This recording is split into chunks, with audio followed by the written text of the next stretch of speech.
Have you ever noticed that people remember you only when they need something from you?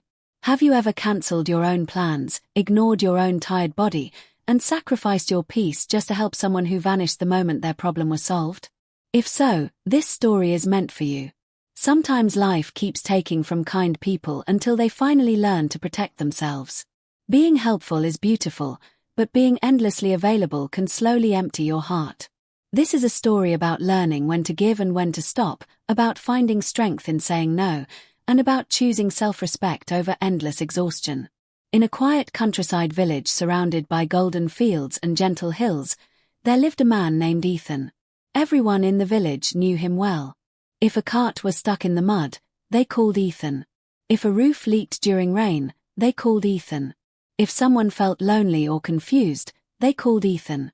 He was always ready to help, no matter the time or the cost. Ethan believed kindness was the purpose of life. Helping others made him feel useful and important, and for many years, that belief guided every step he took. But slowly, Ethan's life stopped belonging to him. His farm remained half-plowed because he was always fixing someone else's fence. His cottage needed repair, but he was busy repairing roofs for neighbors. His mornings started with requests, and his nights ended with exhaustion. Still, he smiled and kept going. He believed that one day people would notice his sacrifices and return his kindness. Yet every day passed the same way, with more demands and less rest. Ethan did not realize that while he was saving others, he was losing himself. Each evening, when Ethan returned home covered in dust and sweat, his mother watched him with worried eyes. She would gently ask, "Ethan, my dear, you help everyone, but who helps you?" Ethan would smile and reply, "Don't worry, Mom.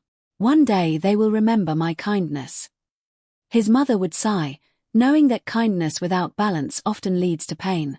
Ethan believed hope would protect him from disappointment, but hope alone could not heal his tired body or his lonely heart. Still, he continued giving everything he had. One evening, dark clouds gathered over the village. A strong storm was coming, and the villagers rushed to protect their crops. Ethan ran to help his friend Jacob, whose haystacks were still uncovered.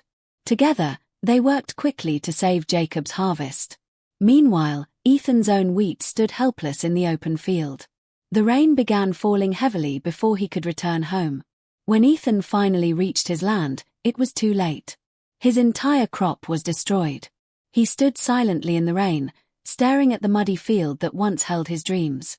That night, Ethan sat on his porch with water dripping from his hair and sadness in his eyes. His mother came and spoke softly, "You saved everyone's harvest except your own." Her words were gentle, but they struck his heart deeply. Ethan did not answer. Something inside him broke quietly. He realized that no one had come to help him, just as he had helped everyone else. In that silence, he felt a heavy emptiness. For the first time, he wondered if his endless kindness had cost him more than it gave. The next morning, Ethan went to the edge of the village to visit old George, a wise farmer who lived near the river. Ethan said, "I help everyone, yet I feel empty. I'm not tired from work. I'm tired from people." Old George looked at the flowing river and replied, "This river gives water to everything around it. But if it forgets its path, it floods and destroys everything." Ethan listened carefully. George continued, "Kindness without boundaries becomes self-destruction. You must learn to be somewhere for yourself, not everywhere for everyone." Old George gave Ethan a simple challenge. For the next 7 days, don't say yes immediately. When someone asks for help, pause and ask yourself if you can afford it without hurting your own life. If you cannot, simply say, "Not today." Watch what happens. Ethan felt nervous but agreed. The idea of saying no scared him.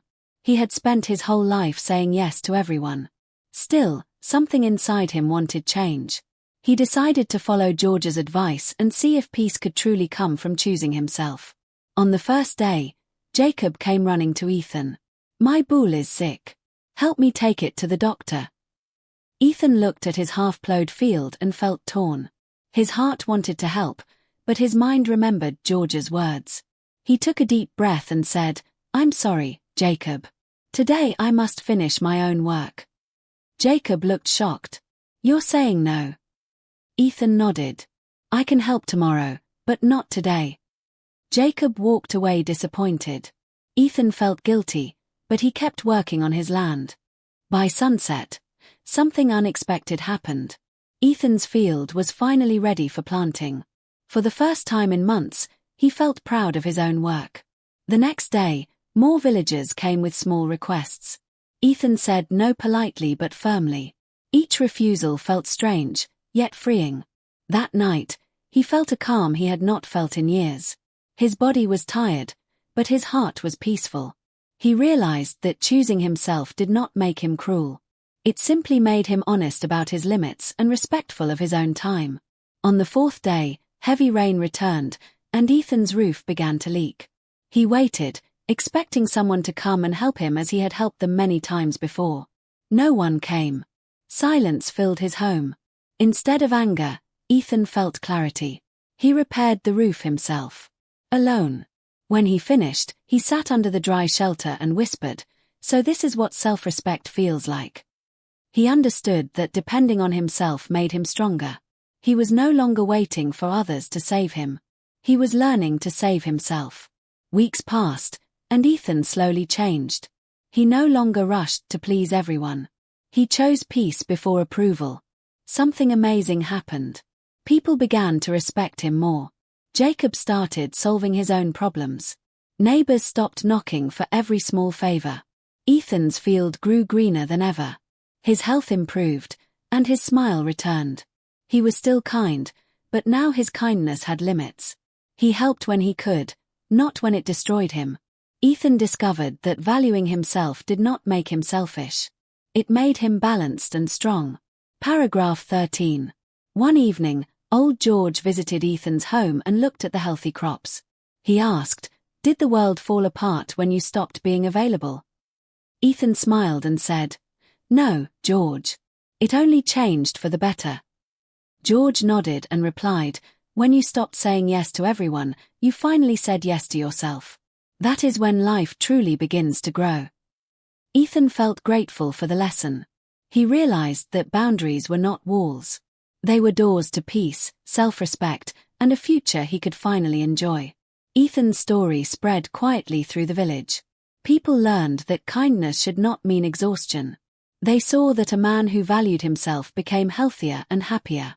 Ethan still helped others, but only when his own work was safe and his heart was willing. His days became calmer, and his nights became restful. He learned that real generosity comes from strength, not from fear of disappointing others. By protecting his time and energy, he discovered a deeper form of kindness, one that included himself as well. Many people live like Ethan once did. Always available. Always giving. Always tired. They believe love comes from sacrifice alone.